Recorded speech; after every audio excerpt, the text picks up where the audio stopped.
Thinking outside the box and shooting creative B-roll can really help to take your film to the next level. But how do we do it and why do we need to do it? Find out in today's video. Hey, what's up? It's Chris from Brooker Films, and in today's video, I'm talking all about B-roll. Now, B-roll or GVs, cutaways, these are the shots that are used in between the main shots. So let's say you're shooting a music video in a city centre, for example. You have the main performance shot of the talent singing to the camera, and then your B-roll will be shot of the location or any specific details within the scene that will help to puff out the story. Using B-roll creatively can really help to improve the cinematography of your film, and it can really help to add extra details to your story. If you show a shot of some barbed wire, then this B-roll can really help to tell the story that we're in a gritty or a dangerous situation. Whereas if we shoot B-roll of some flowers and use this within our video, we could imply that the video is peaceful, it's summer, we're chilled, laid back.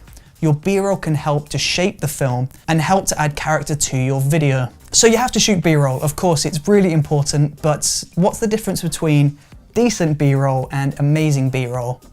It's creative thinking from the camera operator. So when we're shooting on our location, to shoot good B-roll, you want to look very closely for the details.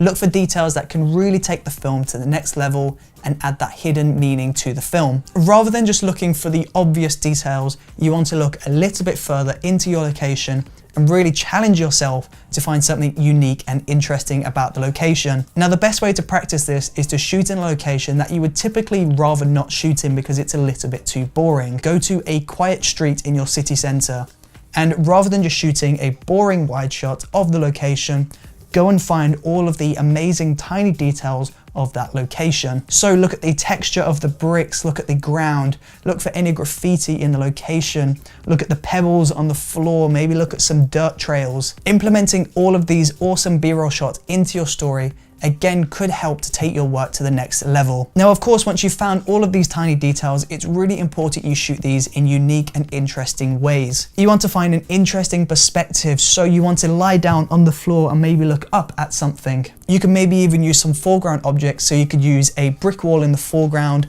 blur this out, and have your B-roll in the center of the frame with the blurred out wall just on the side. It's really important to think outside of the box. If you're walking down the street, you're going to see a very minimal amount of detail.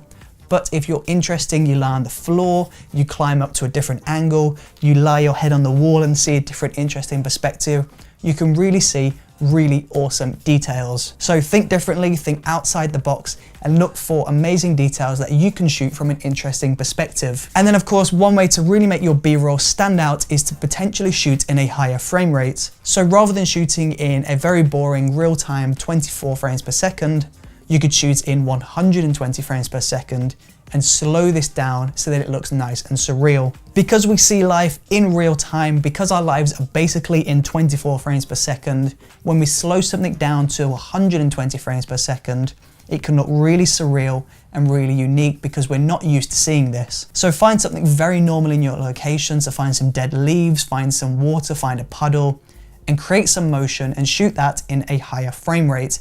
And that is going to add more creativity, and that's going to make your B-roll more interesting. Of course, B-roll is not the main part of your video. If you're shooting a music video, the performance is the main part, but shooting really cinematic, well thought out B-roll can add another layer to your cinematography, and it can also help to add another layer of meaning to your video. So think outside the box, look for details, shoot from interesting angles, and play with time. And that's how you're going to create amazing B-roll for your video. If you enjoyed watching this video, then please do let me know in that comment section below. And don't forget to subscribe by clicking this circle icon just up here. And also don't forget to check out the previous video by clicking this box just over here. Thank you for watching.